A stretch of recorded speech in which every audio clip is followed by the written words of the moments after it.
Hola, en esta oportunidad nos ocuparemos del estudio del principio de economía procesal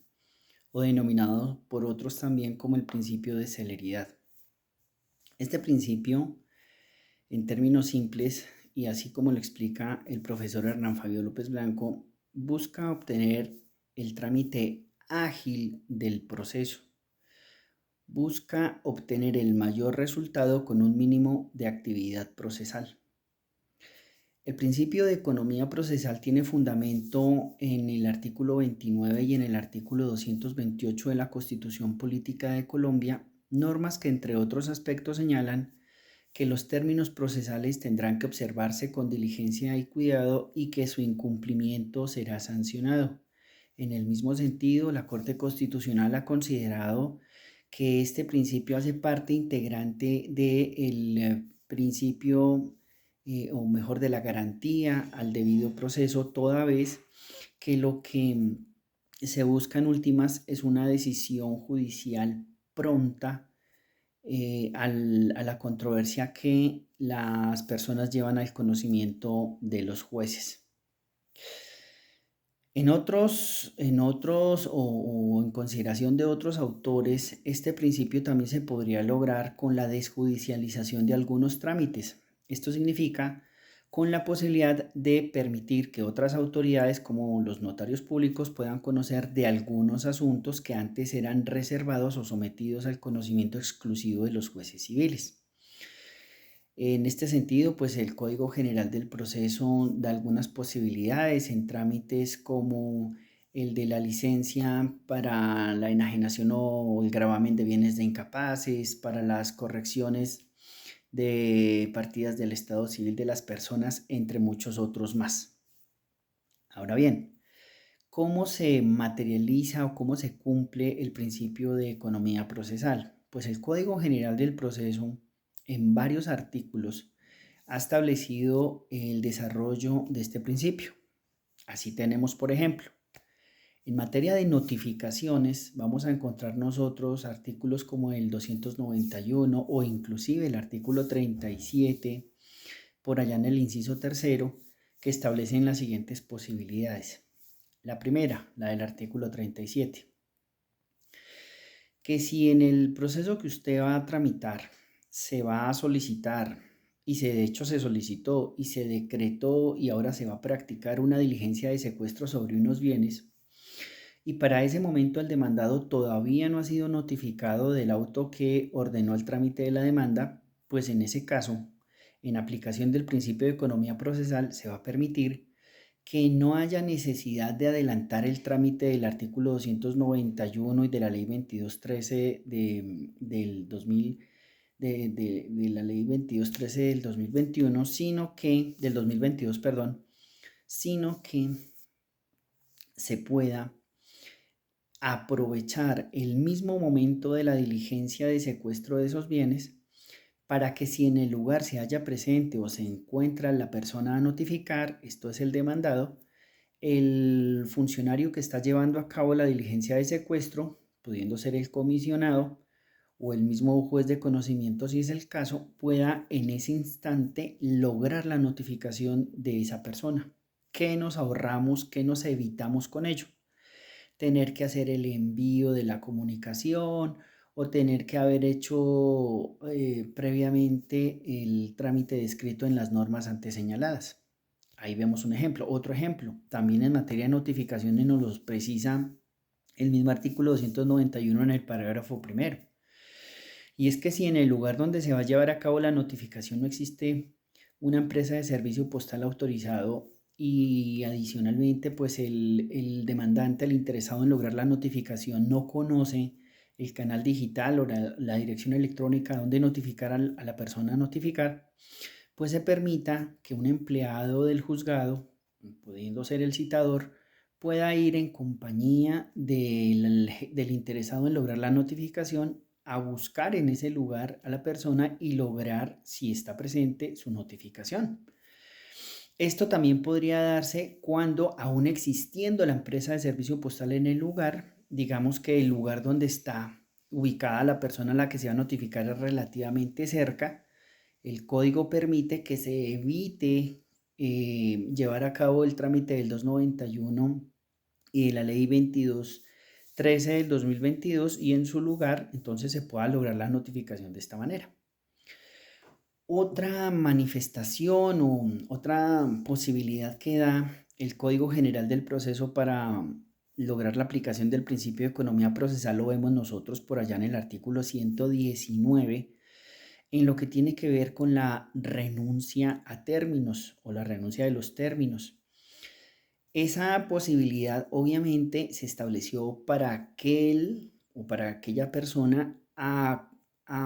favor de quien corre el término o quien es beneficiado con el término.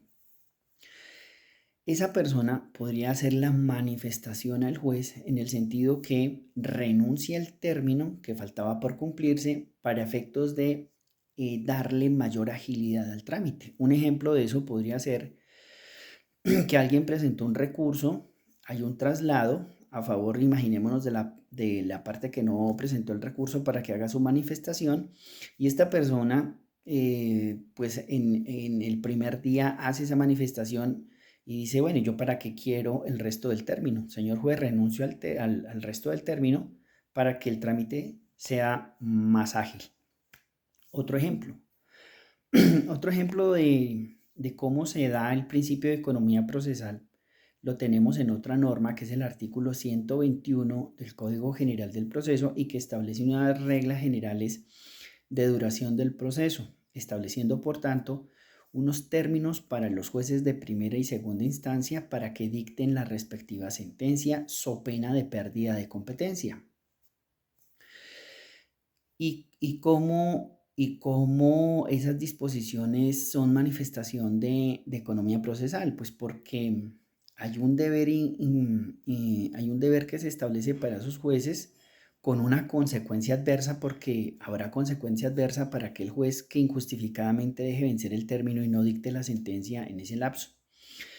Claro, y con una posibilidad adicional, y es que en otra norma, que es el artículo 90, por allá en el inciso sexto, se establece que ese término podría empezar su cómputo de manera anticipada en aquellos eventos en los cuales luego de presentada la demanda, el juez tarda mucho tiempo, más de los 30 días que allí se señalan, en proferir el auto que admite, que inadmite o que rechaza, no se sabe cómo va a resolver, se demora mucho. Esa norma le dice al juez que ahora, como sanción, se empezará a correr el término del artículo 121 para que dicte la sentencia. ¿Y cómo se entiende esto de manera simple? Pues que en el artículo 121 el juez de primera instancia tiene un término de 1 año contado a partir del día siguiente a la notificación de la parte demandada para que dicte sentencia.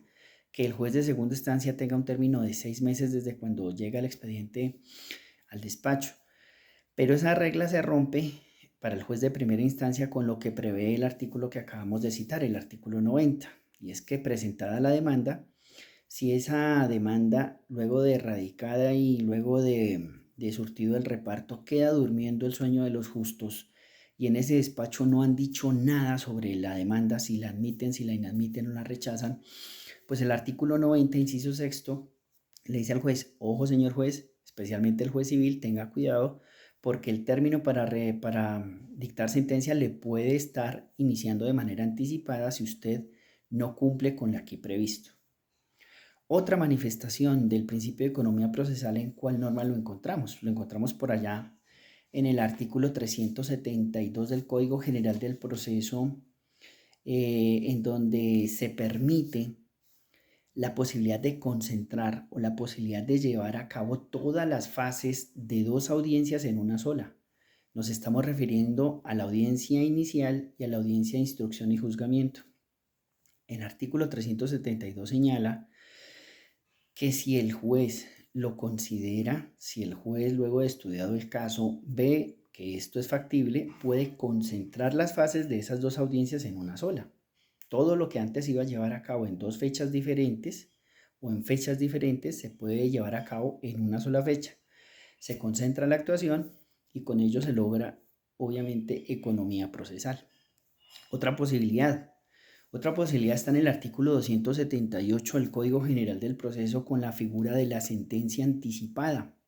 es decir, la posibilidad para que el juez civil pueda resolver el caso, pueda dictar la sentencia sin necesidad de surtir todas las etapas que tradicionalmente tiene el proceso civil. ¿Y en qué casos proferir esa sentencia anticipada? Por ejemplo, cuando las partes de común acuerdo lo soliciten, que es un evento de difícil ocurrencia. O segundo,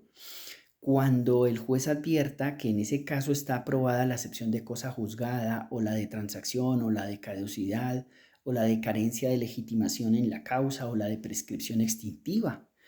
O si en ese caso el juez también considera que no hay pruebas por practicar. Entonces, la figura de la sentencia anticipada se constituye en otra manifestación del principio de economía procesal. Y habrá más. Si revisamos por allá el artículo 440 en el inciso segundo o revisamos el artículo 384 en el numeral tercero, entre muchos otros artículos, pues vamos a ver otras posibilidades. En lo que atañe a estos dos últimos artículos, vamos a hablar de una posibilidad para que el juez pueda prescindir del término probatorio y pueda proferir la sentencia o la decisión que corresponda cuando la parte demandada, luego de notificada, deja vencer el término de traslado y no hace ninguna manifestación, es decir, guarda silencio. Y eso aplica en procesos como el ejecutivo, como advierte el artículo 440, o en procesos declarativos como el de restitución de inmueble arrendado. Si en esos casos la parte demandada, luego de notificada, guarda silencio, deja vencer el término de traslado,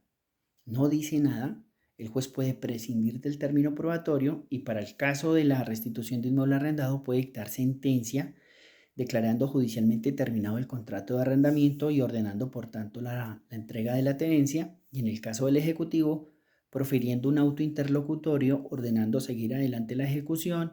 ordenando practicar la liquidación del crédito, la liquidación de costas procesales y ordenando el remate de los bienes. Con estas breves menciones, entonces, podemos tener una buena idea de en qué consiste el principio de economía procesal. Hasta otro video.